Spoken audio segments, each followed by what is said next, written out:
Meron pong concert na ginanap kagabi para gunitain ang unang anibersaryo ng Maguindanao Massacre. Bukod sa mga awit, may pinalabas din ng mga patalastas na humihingi ng katarungan para sa mga biktima. Nakatutok si Cedric Castillo.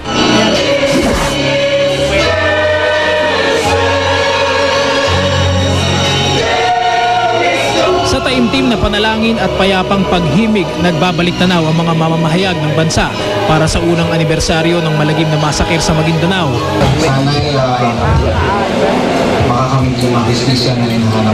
Ang una ang National Union of Journalists of the Philippines o NUJP sa patuloy na paghahanap ng hustisya na hanggang sa ngayon ay maila pa rin. Nagpapakita yung mga iba't ibang kasamahan natin sa media na nakikiisa sila sa pag-mark ng malagim na pangyayari last year at nakikiisa sila sa panawagan na dapat mabigyan ng hustisya at nakikiisa sila sa paglaban ng karapatan na nating ng malayang pamamahayag. Itulak natin na yung kaso, na uusad yung kaso. Napakabagal. September lang nag-start yung trial and more than 100 pang at large.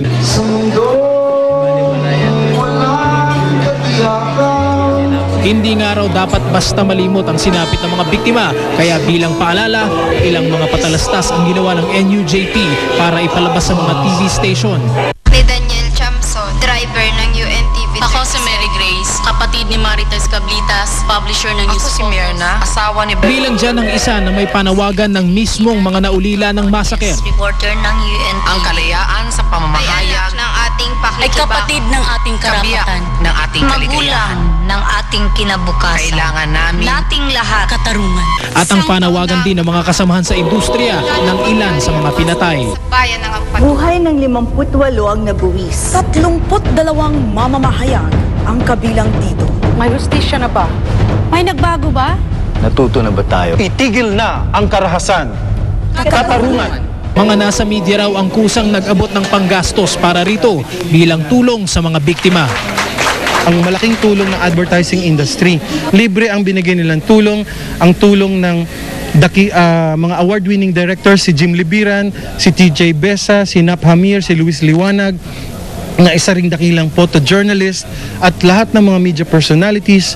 We should never forget the Ampatuan Massacre because the Ampatuan Massacre is all about the culture of impunity, kaya patuloy ang pagpatay dito sa ating lipunan ngayon. Cedric Castillo, Nakatutok, 24 Oras. Magse-celebrate sina Carla Abellana at Jeff Eigenman ng kanilang first Christmas as a couple. Affected kaya sila sa bali-balitang hindi boto kay Jeff ang daddy ni Carla na si Ray PJ Abellana? Alamin sa chika ni Lars Santiago. First time ni Carla Abellana ang gumawa ng proyektong horror sa Shake, Rattle and Roll 12. Kaya excited na excited siya, lalo pat mahilig siyang manood ng horror movies. Sa pelikula, ginagampanan niya ang papel ng isang teacher na nagpa-part-time bilang tutor sa dalawang magkapatid na nag-homeschool. Yung lugar pa lang nakakatakot na kasi it's an actual funeral home. Tapos operating pa rin yung family business. Ang nag-run kasi noon isang pamilya. So kada shooting namin, may mga bangkay talaga na dumadating. Tapos sinastore sa morgue, minsan ine-embalsa mo pa. Isa ang Shake, Rattle and Roll 12 sa dahilan kung bakit magiging abala si Carla ngayong Pasko. Sana magbabakasyon ako with my family pero mukhang hindi naman tutuloy kasi magiging busy na with the Christmas serie of GMA. Tapos tuloy-tuloy na yon. So wala, here lang with the family. First Christmas din ni Carla ngayon na makakasama niya ang boyfriend na si Jeff Eigenman, kaya masaya ang dalaga. Ayaw pa apekto ni Carla sa balitang hindi raw boto ang kanyang amang si Ray PJ Abellana kay Jeff. I'm not surprised because he's only a father who's concerned for me, lalo na dahil artista ako, nasa show business ako, alam niya yung mundong yan. Ano naman daw ang sabi ni Jeff sa mga binitiwang salita ng daddy ni Carla? Wala siyang comment about it. I'm not even sure if he knows anything about it, pero alam naman niya na my dad doesn't have anything against him. Lars Santiago, updated sa Showbiz Happening. Sa pagbabalik ng Chika Minute, dramatic actor Bembol Rocco, nahirapan nga ba sa kanyang gay role sa drama series na Beauty Queen? Mamaya na yan, kaya stay tuned. Mel? Salamat, Grace. Sa 58 biktima ng Maguindanao Massacre, 33 po ay mga mamamahayag. Kaya naman walang tigil ang pangalampag ng mga kasamahan natin sa industriya at iba pang grupo para sa mailap na hustisya. Nakatutok si Marisol Abduraman live mula sa Maynila. Marisol. Mel, iba't ibang media organizations, artists at militant groups na nagtipon-tipon ngayon dito sa National Press Club sa Maynila bilang pakikisa sa paggunita ng Maguindanao Massacre. Malinaw ang panawagan ng iba't ibang grupo sa karumal-dumal na pagpatay sa 58 biktima ng Maguindanao Massacre isang taon ng nakararaan. Isang misa rin ang kanilang inialay. At bilang pagpapakita ng kanilang patuloy na pagluluksa, nagkaroon ng pagsisindi ng kandila. Nakalulungkot daw kasi na matapos ang isang taon, tila wala pa ring linaw ang itinatakbo ng kaso. Kaya ang National Press Club, hiniling na sa Korte Suprema ang pagkakaroon ng special court na tututok sa kaso ng Maguindanao Massacre. Isang taon po kami nagbantay, nag-obserba, pero nakita namin na halos wala pa tayong maliwanag na daan. Ang nakagagalit pa ayon sa AFIMA o ang Alyansa ng Filipinong Mamamahayag ay ang patuloy na pagkakaroon daw ng VIP treatment sa mga ampatuan na ngayon ay nakakulong sa BJMP sa Bikutan. Sinabi na ng BJMP na walang special treatment sa mga ampatuan na nakakulong. Gumagana pa rin ho ang salapi ng mga ampatuan. Nakikita natin na gumagana pa rin ang kanilang galamay. Kung kaya't wag po tayong titigil sa ating pakikibaka. Nagkaroon din ng mock trial saan nila'y napakabagal na usad ng kaso.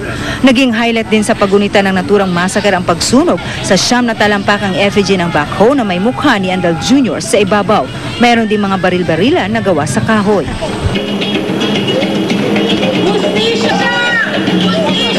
Pagpapakita ng galit at paghingi ng hustisya para sa mga pinaslang na mamamahayag. Sinubukan ng GMA News na kunan ng pahayag ang mga ampatuan sa pamamagitan ng kanilang abogado pero hindi niya sinasagot ang aming mga tawag. Ang Korte Suprema naman tiniyak na gagawin ng lahat para mapabilis ang paglilitis. Pinag-iisipan daw ang pagtatayo ng special court. Magtatalaga raw ng assisting judges na siyang hawak ng ibang kasong nakabinbin sa sala ni QC Judge Jocelyn Solis Reyes.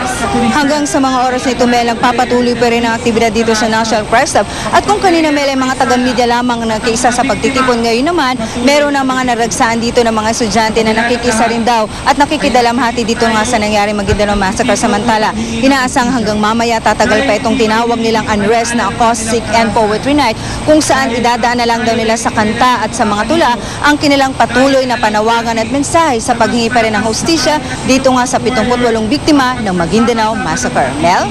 Maraming salamat sa iyo, Marisol Abduraman. Susunod! Fiesta sa Cambodia nauwi sa stampede. Halos 400 ang patay. Sa biyaheng totoo, ang problema sa kakulangan ng training ng mga pulis sa Tawi-Tawi. At si Yayo Aguila humihingi ng panalangin para sa mister na si William Martinez matapos itong ma-stroke. Tutukan lahat ng yan dito sa 24 Oras.